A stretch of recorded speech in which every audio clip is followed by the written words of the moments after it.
What if I told you an NFL team may have faked an injury to bench their hottest quarterback right after the best game of his life? That's not a theory. That's what multiple medical insiders are now alleging about the Cleveland Browns. An accusation that, if proven true, could rock the NFL to its core. We're talking about a potential cover-up that goes far beyond football, involving front office power moves, fabricated medical reports, and a young quarterback who may have just been sabotaged by the very system meant to protect him. Here's the setup. A rookie QB, overlooked in the draft and doubted from day one, steps onto the field and lights up a playoff-level defense.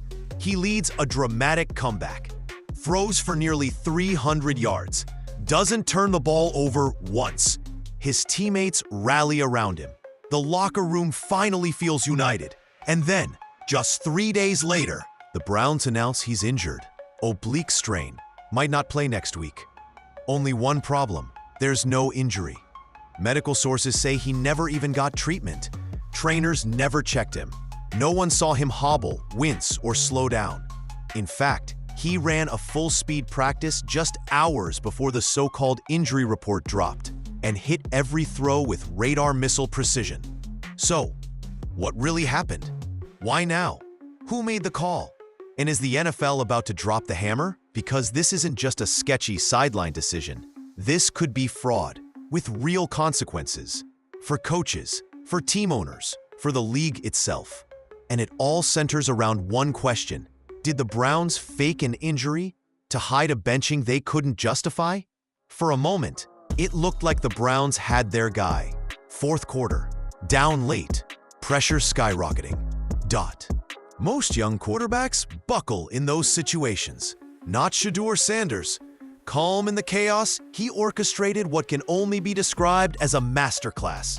Threading impossible passes, escaping collapsing pockets, extending plays with his legs like a decade-long vet.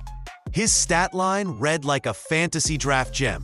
24 completions on 31 attempts, nearly 300 passing yards, 3 touchdowns, no interceptions.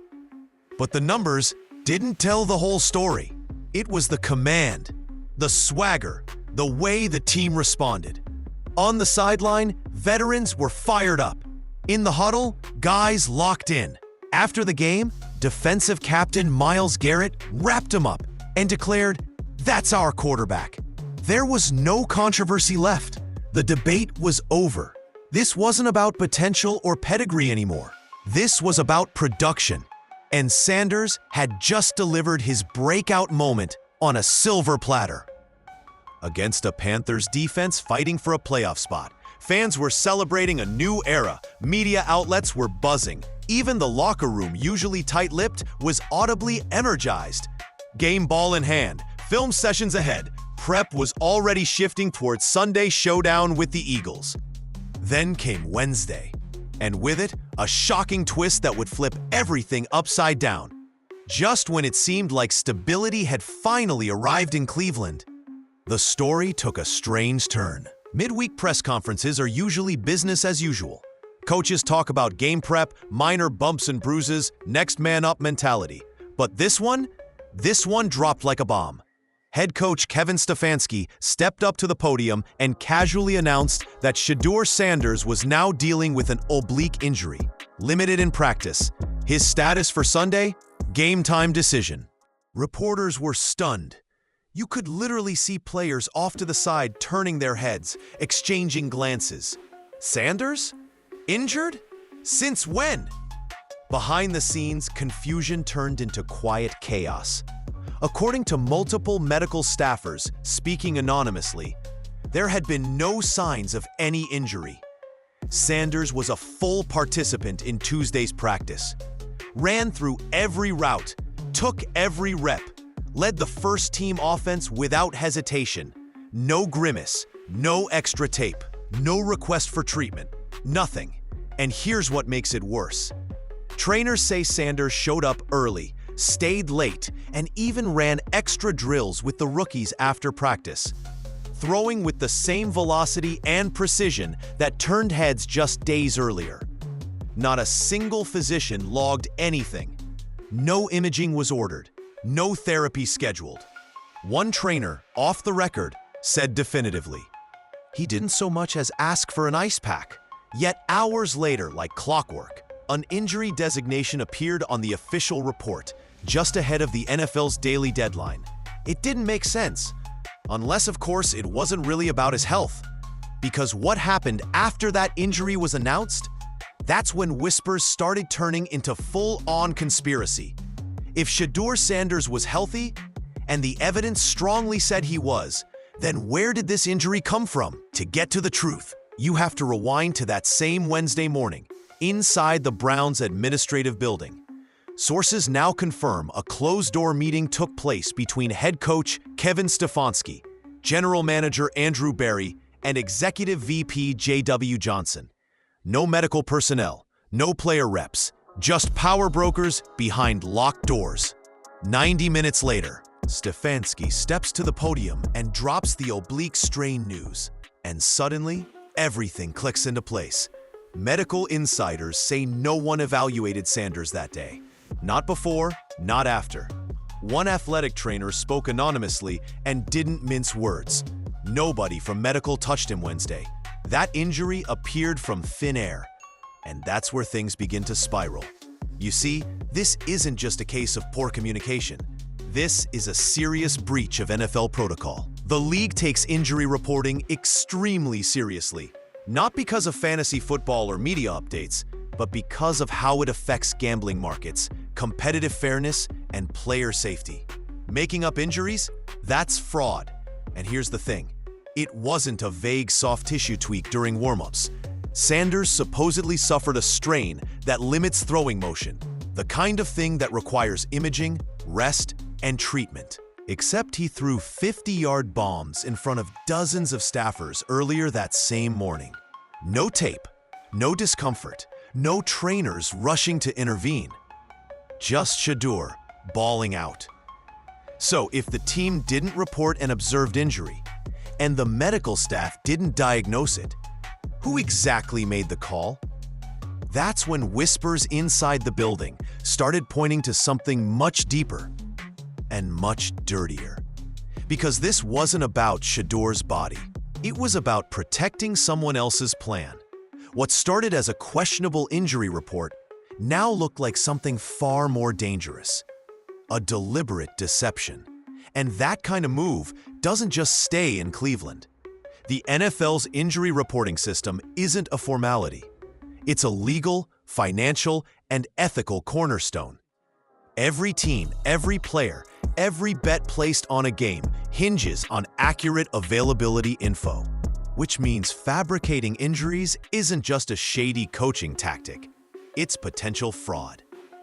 Fantasy football players reshuffle lineups based on those updates. Fans buy game tickets expecting one quarterback and get another. Billions of dollars ride on sportsbooks adjusting odds in real time. And if that data is faked, the league's entire reputation takes a hit. Already, NFL offices have reportedly requested internal documentation from the Browns. Practice footage, communication logs, injury records. Why? Because this might be another Spygate, another Bountygate, another massive scandal waiting to explode. This time under the banner of Injurygate. And it doesn't stop there. Sources within the Browns medical team were so alarmed, several allegedly documented their objections in writing, creating a paper trail to protect their professional licenses. One physician reportedly said flat out, "I won't attach my name to phantom injuries. I have a career outside of football. It's not just a matter of violating league rules. There could be license consequences, malpractice liabilities, and federal oversight if it's proven that injury reports were deliberately falsified for organizational gain." And remember, the NFL now has multi-billion-dollar partnerships with major sportsbooks. The league can't afford even the whiff of medical manipulation. If teams start weaponizing fake injuries, the whole system collapses. So now, the question isn't if Cleveland crossed a line. It's how bad this gets once everything comes out. Imagine this. You've just played the game of your life. Cameras catch your teammates rallying around you. Coaches say you've earned it. The city's buzzing. The fans believe.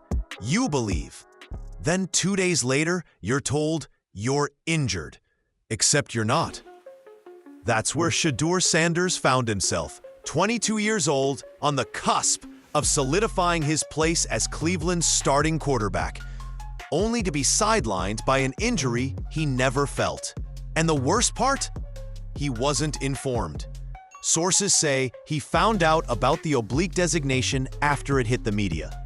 No one from the team pulled him aside. No one explained what was happening. They didn't even ask if he was okay, because they already knew he was. For Sanders, it wasn't just baffling, it was personal. He trained all offseason to prove he deserved this shot. He clawed his way from a backup plan to QB1 through sheer performance. And the moment things started to click, the rug was ripped out from under him. Not by injury, not by interception, not by failure, but by something far more damaging: manipulation. Inside the locker room, the blowback was instant. Offensive linemen were reportedly furious. Veteran guard Joel Bitonio allegedly confronted coaches. Wyatt Teller voiced frustration directly to Stefanski. Wide receiver Amari Cooper dropped cryptic posts on social media hinting at dysfunction. These weren't just guys venting. They were standing up for their quarterback, a leader they believed in, a player they watched get sidelined without cause. And for Sanders, he wasn't just fighting for a starting job anymore. He was fighting to protect his career, his credibility, and his future in a league that can make or break you in a week. And the people breaking him? They were wearing the same team colors. At the center of this storm is a simple truth the Browns won't admit. This was never just about performance. It was always about politics. Dillon Gabriel was the coaching stats guy from the beginning.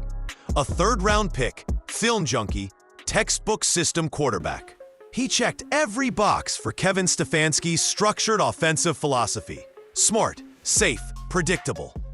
But Shedeur Sanders? He wasn't their blueprint. He was handpicked by ownership. A flashy, modern quarterback with elite athleticism and even bigger bloodlines. His style didn't fit the scheme. It broke it. And that's exactly why fans embraced him. According to sources inside the building, that philosophical divide turned into a full-blown turf war. Position coaches kept pushing Gabriel's processing speed. Coordinators highlighted his efficiency in the playbook. Meanwhile, Sanders just kept producing on the field, showing leadership, improvisation, momentum. But it didn't seem to matter. Coaches wanted Gabriel. Ownership wanted Sanders. So when Sanders delivered a game-winning performance, arguably making it impossible to bench him on merit, someone high up needed a workaround. That's where the injury comes in. By claiming he was hurt, the team could justify sitting him without starting a firestorm. Gabriel could step in just in case, and no one had to take direct responsibility for the decision. Plausible deniability. Except everyone in the room saw what actually happened. Nothing. And worse, this wasn't the first time insiders flagged this bias. From practice rep distribution to play-calling tendencies, Sanders' camp reportedly kept a running list of subtle slights. This injury designation, it didn't come out of nowhere. It was the final puzzle piece in what's starting to look like a long, documented pattern, calling into question whether this team ever gave Sanders a fair shot in the first place. And now, that quiet bias just detonated into a national scandal. The moment the word fabrication entered the conversation, it stopped being an internal Browns scandal and became a league problem. Sources say the NFL front office isn't just watching Cleveland anymore. They've already made contact. League officials have reportedly requested access to practice footage, medical records, internal communications, and any documentation surrounding Sanders' injury status. That's not standard. That's investigative protocol. The term buzzing around league circles? Injury-gate, and for good reason. If it's proven that the Browns faked an injury to manipulate playing time, or worse, to mislead betting markets, the consequences will be severe. Because for a league that just inked billion-dollar deals with gambling giants like DraftKings and FanDuel, credibility isn't negotiable. If fans and sportsbooks start to question injury reports, gain lines, or quarterback statuses, the entire ecosystem starts to fracture. Which is exactly why the NFL has hammered teams in the past for integrity violations. Spygate cost the Patriots draft picks. Bountygate brought suspensions and organizational overhauls. What happens when the allegation is medical fraud? Behind the scenes, Cleveland's front office is already in crisis mode. Layer after layer of damage control, briefing PR teams, consulting legal advisors, locking down statements.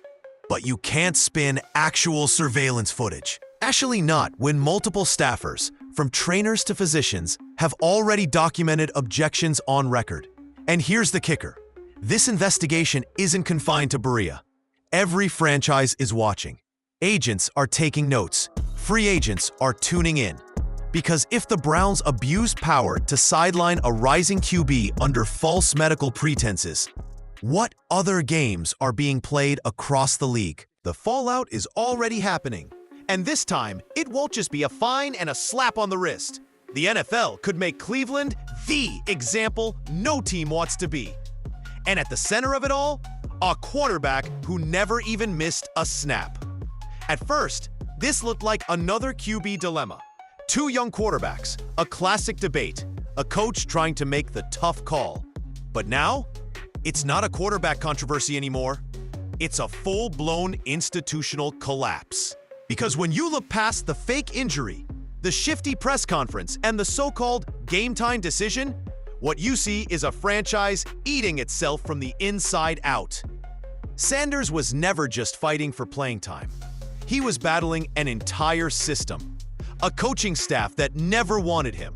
A front office torn between loyalty and leverage. Medical professionals trapped between their ethics and their paycheck. Sources say the medical staff was especially shaken. These aren't just sideline trainers handing out ice bags. These are licensed professionals with careers and reputations far beyond football. And they were asked, or expected, to go along with something they reportedly knew wasn't real. Some complied, reluctantly. Others refused and took steps to protect themselves, filing internal documentation that could eventually be turned over to the league. One physician reportedly told a staffer, "If this goes public, I'm not going down with them." And that says everything. At the same time, players were choosing sides. Vets like Joel Bitonio and Wyatt Teller were allegedly furious. The locker room, divided, tense, whispers everywhere. Players questioning who they could trust, not just on the field, but in the front office. This isn't strategy anymore, it's survival. You can feel the weight of it in the building. A facility built for NFL-level preparation now functions as a pressure cooker. Uncertainty boiling over, trust eroding by the hour. And this latest move, the phantom injury, may have been the final break. Because when your quarterback doesn't trust the coaches, when your medical team documents its dissent, when veterans stop believing in leadership, you don't have a football team anymore. You have a crisis. Cleveland tried to control the narrative, but once the story leaked, they lost that privilege completely. Within hours of the injury report dropping, national media was all over it. And what started as a few raised eyebrows quickly turned into a 5-alarm fire across every major platform. Stephen A. Smith didn't hold back, calling the Browns unbelievably irresponsible if the injury story turned out to be fake. Shannon Sharpe, who knows exactly what a fractured locker room looks like, passionately defended Sanders. Meanwhile, Skip Bayless somehow blamed both quarterbacks. Pat McAfee dove into medical protocol specifics live on air, with guests openly questioning the Browns' integrity. And the internet? Even worse. Reddit threads exploded. Fan forums turned into FBI-level investigations. Clips from Tuesday's practice, where Sanders is seen throwing dimes in full stride, started circulating with captions like, "This is what injured looks like." The damage was instant. And unlike past Cleveland controversies, this one felt different. It didn't involve a struggling QB or bad play calling. It involved institutional deception. Even fans who've supported the team through decades of dysfunction started to turn. Local callers rang into sports radio asking not whether Hentz should roll, but whose. Beat writers, long accused of carrying water for the franchise, suddenly found themselves at a credibility crossroads. Report the truth? Risk losing access. Protect the team? Risk losing trust. It wasn't just outsiders asking tough questions anymore. It was people inside the building. People inside the city. And the perception spreading fast, especially online, is devastating. This isn't a football team. It's a cover-up operation. Executives around the league were reportedly appalled but not surprised. Some began referring to Cleveland, off the record, as the factory of sabotage. The term started trending. And once something becomes a joke online, it's nearly impossible to undo.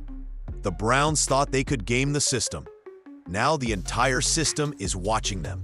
At this point, Cleveland doesn't need damage control.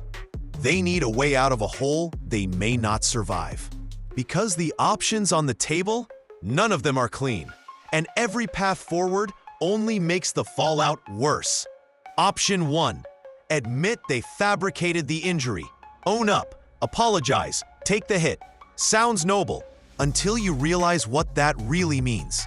Fines, suspensions, lost draft picks, and a permanent stain on the franchise. Oh, and someone on that staff is more than likely getting fired. Option 2. Double down. Keep pretending the injury is real. Hope the story blows over. Problem is, the footage is out there. The documentation exists. The media won't let it die, and the NFL won't either. Every day this drags on, the league inches closer to levying maximum punishment. Option 3. Claim that Sanders actually got injured after the initial report. A miraculous aggravation during practice that conveniently explains the discrepancy. But even casual fans would see through that. And you better believe the league would too. That move might save face briefly, but it would send the message, we'll lie again when we need to. So what's left? Silence, denials, closed-door meetings, and a locker room being asked to believe people who've already lost their trust. Meanwhile, across NFL front offices, teams are watching and waiting. Agents are making mental notes. Free agents, already cautious about Cleveland's instability, may outright blacklist the franchise if this spirals further. And for Sanders, who hasn't spoken publicly, every second of league silence swings leverage in his favor. His camp allegedly has receipts, a timeline, undeniable evidence that this injury wasn't just a mistake, but a calculated decision to protect a narrative. No matter what the Browns do next, they've crossed a line. And the league, it can either punish them or silently set the precedent that every team now has permission to do the same. This wasn't just a quarterback getting benched. It was a potentially fabricated injury used as the perfect cover story to protect a coaching staff, to sidestep ownership, to suppress a rising star. And if even half of what's been reported is true, this might be the most significant non-injury in NFL history, not because of what happened to Shedeur Sanders, but because of what it reveals about the way some teams operate behind the scenes. Think about what's at stake here. You have a coaching staff allegedly choosing politics over production, a front office using injury reports as chess pieces, medical professionals being pressured to either fall in line or risk their licenses, veteran players watching leadership openly sabotage someone who earned his shot, and a locker room losing trust at every level. This isn't dysfunction. This is institutional failure. And while the Browns unravel publicly, the NFL quietly sits at a crossroads, because this story has league-wide consequences.